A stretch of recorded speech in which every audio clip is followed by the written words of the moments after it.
गुरुदेव जी राधे राधे। आपके चरणों में कोटि कोटि नमन। खुश रहिए। मेरा सवाल रामायण को लेकर है जो आदरणीय श्री रामानंद सागर साहब द्वारा दिखाई गई है। ठीक है। उन्होंने दिखाया है कि जब प्रथम रावण और राम युद्ध हुआ था तो भगवान राम ने युद्ध करने से पहले युवराज अंगद को शांति दूत बनाकर भेजा था। ठीक है। ताकि युद्ध ना हो और कहा था कि सीता को सम्मान सहित वापस लौटा दो ताकि हम युद्ध ना करें। ठीक है। फिर भी रावण और राम का प्रथम युद्ध हुआ। प्रभु राम ने रावण को निहत्था कर दिया, धनुष तोड़ दिया, रथ तोड़ दिया और ये कहकर छोड़ दिया कि मैं निहत्थे पे वार नहीं करता। ठीक है। पुनः युद्ध भूमि में आना नया धनुष लेकर। रावण वहीं से बिना रथ के पैदल पैदल लंका को लौटा था। ठीक है। तो ऐसा क्या कारण रहा कि भगवान राम ने बाली को मौका न दिया और बाली को निहत्थे पे वार किया? तब कि भगवान राम चाहते तो बाली को भी मौका दे सकते थे। हाँ, बाली ने ये गलती की थी कि सुग्रीव की पत्नी जो छोटे भाई की पत्नी बेटी के समान होती है उसको उन्होंने रख रखा था। पर इसका मुख्य कारण क्या रहा, या जो हमें रामानंद सागर साहब द्वारा जो दिखाई गई उसमें कुछ अधूरा दिखाया गया? कृपया मार्गदर्शन करें। नहीं, अधूरा नहीं दिखाया गया जी, बस समझने की जरा सी बात है जी। सबसे पहले जब राम रावण का युद्ध हुआ जी तो सबसे पहले रावण ही युद्ध करने आ गया। जी। तो राम जी को मन में लगा कि रावण यदि मर जाएगा जी तो बाकी जितने भी दुष्ट हैं वो बच जाएंगे। जी। क्योंकि रावण के साथ दुष्टों की फौज थी जी। तो सबको मारना था जी। तो राम जी ने बोला इसको बाद में मारेंगे, पहले इसकी फौज को मारते हैं। जी। अच्छा, बाली के साथ कोई दुष्टों की फौज नहीं थी? बिल्कुल नहीं थी गुरुदेव। इसलिए बाली को राम जी ने मारा छिप करके। जी। अब सवाल ये है कि राम जी ने बाली को छिप के क्यों मारा? जी। देखो, बाली के भाई सुग्रीव को राम जी ने वचन दिया था जी कि सुन सुग्रीव मारिहूं बालहि एक ही बाण, जी। ब्रह्म रुद्र शरणागत गए न उबरिहं प्राण। जी। राम जी ने सुग्रीव से कहा कि तुम मेरे मित्र हो और मैं तुम्हें वचन देता हूं कि मैं तुम्हारे भाई को, क्योंकि उसने तुम्हारी पत्नी का अपहरण किया है, इसलिए मैं उसे एक ही बाण से मारूंगा। जी। अच्छा, अब राम जी ने सुग्रीव को वचन तो दे दिया। जी। अब जब राम जी बाली और सुग्रीव के पास गए तो आपने बोला कि राम जी ने बाली को मौका क्यों नहीं दिया? जी। तो आपको याद हो कि राम जी ने बाली को भी मौका दिया था। जी। जब सुग्रीव और बाली का युद्ध हुआ जी तो राम जी ने पहली बार में बाली को नहीं मारा। जी, नहीं मारा। सुग्रीव पिट करके आ गया। जी। तो राम जी से बोला कि आपने क्यों नहीं मारा?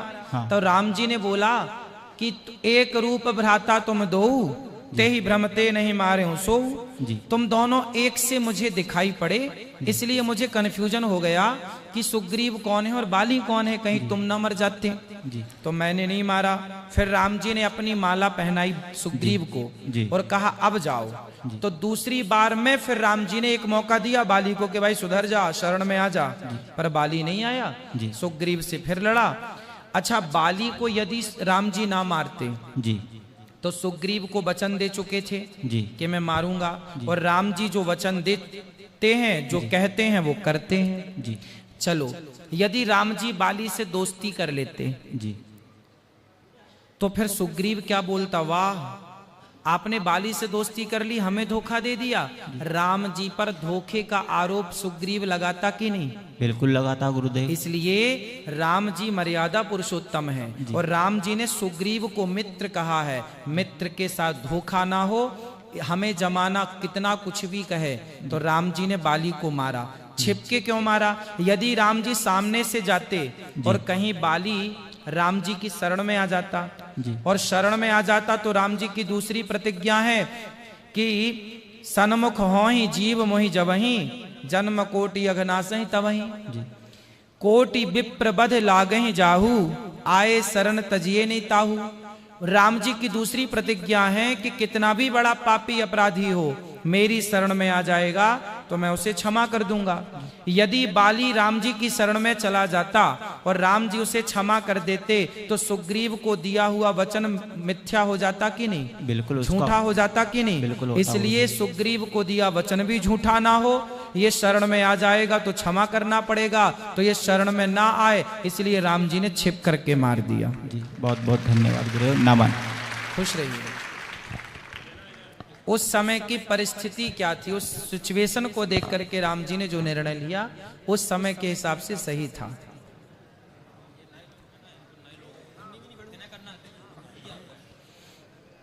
जिनका प्रश्न है वो हाथ उठाएंगे सिर्फ। गुरुजी राधे राधे। राधे राधे।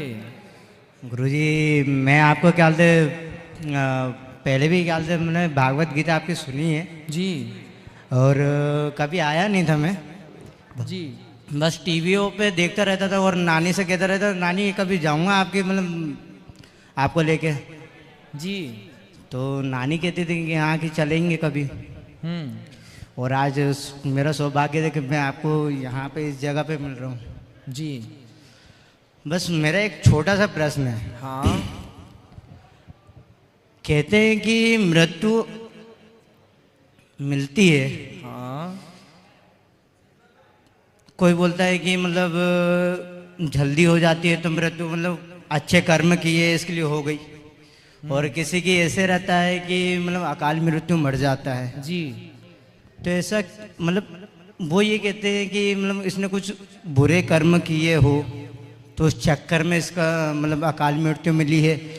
नहीं, और अकाल मृत्यु इत्यादि देखो है तो मृत्यु ही, पर अकाल मृत्यु इसको कहते जैसे आपने जान करके फांसी लगा ली, पानी में जानकर कूद गए, आग लगा ली। भगवान ने देखो समय पर तो सबको ही मरना है, पर जान बूझ करके आप मत मरो, जानकर आत्महत्या मत करो, इसके लिए रोका जाता है, ये अपराध है।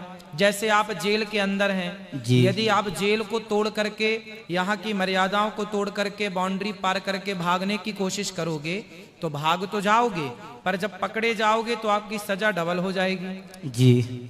उसी तरह ईश्वर ने ये जेल में, मनुष्य का शरीर ये संसार एक जेल है, हम भी ईश्वर के जेल में रह रहे हैं, इसलिए ईश्वर ने जो दिया है सुख दुख भोगो, आत्महत्या करके बाउंड्री भागने का प्रयास है ये आत्महत्या, मतलब आप भागना चाह रहे हैं तो भागोगे तो डबल होगी आपकी सजा।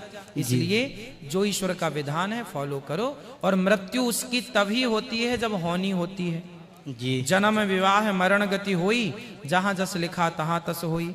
बिना समय के मृत्यु कहाँ होती है, जब मरने का समय आएगा तो मर जाएंगे, और मरने का समय नहीं है तो आप हेलीकॉप्टर से गिर जाओ तो भी नहीं मरोगे, जी वो तो एरोप्लेन से भी कूद जाओ तो भी नहीं मरोगे, और यदि मरना है तो बिस्तर पे पड़े पड़े मर जाओगे। जी। जी एक और प्रश्न गुरुजी मैं पूछ सकता हूँ? बोलो बोलो। मैंने ये सुना है और बहुत से लोग कहते भी है कि मतलब हनुमान जी की शादी नहीं हुई, ये बात सत्य है? हाँ, शादी नहीं भी हुई और सूर्य भगवान की बेटी सुवर्चला से हुई भी है, दोनों उल्लेख हैं। ब्रह्मचारी हैं वो, शादी होने के बाद भी उन्होंने ब्रह्मचारी ही बन करके जीवन गुजारा है। धन्यवाद गुरुजी, क्योंकि मतलब सब कहते थे कि मुझे विश्वास नहीं था। हनुमान जी ब्रह्मचारी ही हैं जी। सूर्य, हमने एक बार ये बताया था अभी जी। सुवर्चला नाम की सूर्य भगवान की बेटी थी, कुछ विद्या ऐसी थी सूर्य भगवान के पास जो गृहस्थ को ही दी जाती हैं, इसलिए केवल गृहस्थ आश्रम में हनुमान जी आए। और उनका धाम मेहंदीपुर बालाजी में भी उनका मतलब ये दिखाया गया। हनुमान जी तो वहाँ है, पर दक्षिण में एक मंदिर है। आप बताओ आप जेल कैसे आ गए? गुरुजी मैं ख्याल से सुसाइड केस में आया। तो किसने सुसाइड कर लिया? मतलब मैं जिस लड़की से प्रेम करता था उस लड़की ने सुसाइड किया। तो उसने क्यों सुसाइड कर लिया? अब गुरुजी वही, अगर मुझे पता होता तो मैं, तो आप वो आपसे प्रेम करती थी? जी। आप भी करते थे? जी। तो फिर सुसाइड आपने शादी नहीं की उससे? नहीं गुरुजी, अभी मतलब ऐसा कुछ था नहीं, वो उनकी पढ़ाई चल रही थी और हम क्या, मैं काम कर रहा था उस समय, और कुछ नहीं, हमारे घर में ऐसा था कि मतलब उस लड़की से कोई ज़्यादा मतलब ऐसा नहीं था कि उससे कोई बात न बिगड़ी हो, बस उसके घर वालों को इनकार नहीं था, मतलब इनकार था। वो घर वाले आपको स्वीकार नहीं कर रहे थे? जी। तो उसने आत्महत्या कर ली? जी। किस तरह से कर ली? घर में फांसी लगा ली। तो फिर आपका नाम कैसे आ गया? मैं क्या था उसे सुबह हॉस्पिटल में देखने पहुंच गया था इस चक्कर में। तो आप हॉस्पिटल में उसको देखने चले गए? जी। तो फिर आरोप आप पे लगा दिया कि आपने फांसी पे लटकाया उसको। हाँ। तो आप थे वहां पर? नहीं, उस समय मैं अपने घर पे था और बात ऐसी हुई कि मतलब उसी के घर के बाजू में मेरा एक दोस्त रहता है, उसने मुझे फ़ोन करके बताया भाई कि ऐसे ऐसे बात हो गई है, लड़की ने फांसी लगा ली है। तो मैं एकदम घबरा गया, मतलब उसने ऐसा क्यों किया। तो आप कितने दिन से जेल में हो? अभी 7 महीनों 8 महीना चालू हो चुका है ये। तो प्यार व्यार ऐसे नहीं करना चाहिए, शादी कर लेते माँ बाप की मर्जी से, फिर शादी के बाद प्यार करते पत्नी से। गुरुजी वो क्या हालत, मैंने बोला भी था तो घर वालों ने बोला कि बेटा अभी नहीं, अभी उसकी पढ़ाई भी हो जाने दो। आप कितने साल के हो? अभी 22। और जेल में अच्छा, अभी मतलब 1 ही साल ही हुआ लगभग। और लड़की कितने साल की थी? लड़की क्या 19 साल की थी वो। चलो, आप तो नहीं करोगे प्यार व्यार? नहीं गुरुजी। शादी करना जहाँ बढ़िया माँ बाप कराएं जी। और फिर वहाँ शादी प्यार करना अच्छी बात है। पत्नी से करो प्यार, पति से प्यार करो, शादी कर लो, फिर ढेर सारा प्यार करना सारी जिंदगी। शुरू का प्यार है, शादी हो जाने के साल 2 साल 5 साल 10 साल बाद तो आदमी ऊब जाता है प्यार से। जी गुरुजी। है ना गुरुजी, मेरी एक और इच्छा है जी। बस आपके एक बार चरण छूने हैं। अभी हम आएंगे आज सबसे मिलने वहीं आप लोगों के पास, तब छू लेना। जी गुरुजी, खुश धन्यवाद। खुश रहिए। राधे राधे गुरुदेव जी। जी राधे राधे भैया। जेलर साहब के आशीर्वाद से आपको देखने का सौभाग्य हमें प्राप्त हुआ गुरुदेव। खुश रहिए गुरुदेव। हम आपकी कथा डेली सुनते हैं। हाँ। संस्कार चैनल पे जी 2 बजे से लेकर 4 बजे तक। जी सब सोचते थे कि आपके दर्शन कब होंगे। जी। बाढ़ में और भी लोग रहते हैं, वो बात करते रहते थे गुरुदेव आप जो बताते हैं उनकी बातों से मन को संतुष्टि मिलती है, एक नया मार्गदर्शन मिलता है। कथा में क्या अच्छा लगा आप लोगों को? गुरुदेव जीने की एक नई कला मिल गई, अच्छा मार्गदर्शन मिल गया आपको। अच्छा आपकी बातें सुनकर जी। गुरुदेव कोई हम सवाल? सोचते थे कि आपके दर्शन कब होंगे। हाँ। बात करते रहते थे, तो एक दिन ऐसे ही अचानक पता चला कि 28 फरवरी को आप आने वाले हो। जी। बड़ी खुशी हुई गुरुदेव आपके दर्शन करके। कोई सवाल है आपका? गुरुदेव सवाल बस इतना ही है कि जब मन इतना विचलित क्यों होता है, एक जगह स्थिर क्यों नहीं रहता। कथाएं सुनेंगे, ध्यान लगाएंगे, मन स्थिर होगा। क्या हुआ आपके ऊपर के आपको जेल आना पड़ा? मेरा 304 का मैटर है गुरुदेव। वाइफ ने सुसाइड कर लिया। पत्नी ने सुसाइड क्यों कर लिया? गुरुदेव शुरू से ही लड़ाई झगड़े होते थे। तो पत्नी के साथ प्यार से रह लेते ना आप, 2 प्यार की मीठी बातें कर लेते, बेचारी ना मरती। पत्नी को चाहिए क्या? देखो, एक पत्नी जो होती है ना, वो अपने माँ भाई पिता सबको छोड़ती है सिर्फ अपने पति के लिए। और वो पति से सास प्यार करे ना करे, जेठानी जेठ ससुर प्यार करे ना करे, पर पति का प्यार चाहती है। तो आप इतने गरीब हो कि पत्नी को प्यार भी ना दे पाए। गुरुदेव हर चीज मैं ही छोड़ू। चलो, उसने तो सब छोड़ दिया। मैंने भी तो सब छोड़ दिया था। क्या? माँ बाप छोड़ दिया उसके खातिर। उसने बोला कि घर नहीं जाओगे, घर नहीं गया।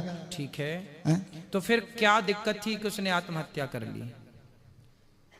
समझ नहीं आया सर गुरुदेव। वही चीज शुरू से, जब से शादी हुई थी 2020 से, सिर्फ खुशी उसको कहीं मिलती नहीं थी। आपसे खुश नहीं थी वो? खुश थी। आपसे खुश थी? हाँ। तो